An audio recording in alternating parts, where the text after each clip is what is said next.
మళ్ళా చెప్తా ఉన్నా, అర పైసా అవినీతి కూడా జరగలేదు, రూపాయి అవినీతి కూడా జరగలేదు. మళ్ళీ చెప్తా ఉన్నా, తెలంగాణ కోసం, తెలంగాణ ఇమేజ్ను ఆకాశం అంత ఎత్తుకు తీసుకుపోవడం కోసం, భారతదేశంలో మాత్రమే కాదు ప్రపంచ పటంలో హైదరాబాద్ని ఒక విశ్వనగరంగా ప్రతిష్ఠించడం కోసం తీసుకున్న నిర్ణయం తప్ప ఏమీ ఆశించి కానీ మీలాగా ఏదో వెనకాల గుడుపుటాన్ని చేసుకొని చేసిన పని కానే కాదు.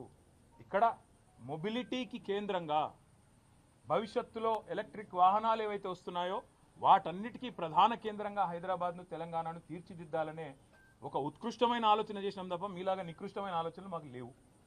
మళ్ళీ చెప్తా ఉన్నాను, మీలాగా దివాలాకోరు పనులు చేయాల్సిన కర్మ మాకు లేదు. 110% మళ్ళీ చెప్తున్నా, మీరు ఏ రకంగా వచ్చినా, ఏ విచారణకు రమ్మన్నా నేను వస్తాను. ఎల్లుండి 9వ తారీఖు నాడు కూడా లాయర్లతో మరి రేపు హైకోర్టు రిలీఫ్ ఇస్తే, నాకు అవకాశం ఇస్తే, హైకోర్టు మా వాదనను మన్నిస్తే, లాయర్లను అనుమతిస్తే లాయర్లతో పోతా, అటెండ్ అవుతాను. ఈడీ కూడా పిలిచింది 16వ తారీఖు నాడు, తప్పకుండా వారి దగ్గర కూడా పోతాను. వారు కూడా ఏమడిగినా సమాధానం చెప్పడానికి నేను రెడీగా ఉన్నాను. నాకు దాపరికము లేదు, నాకు దాయాల్సింది కూడా ఏం లేదు.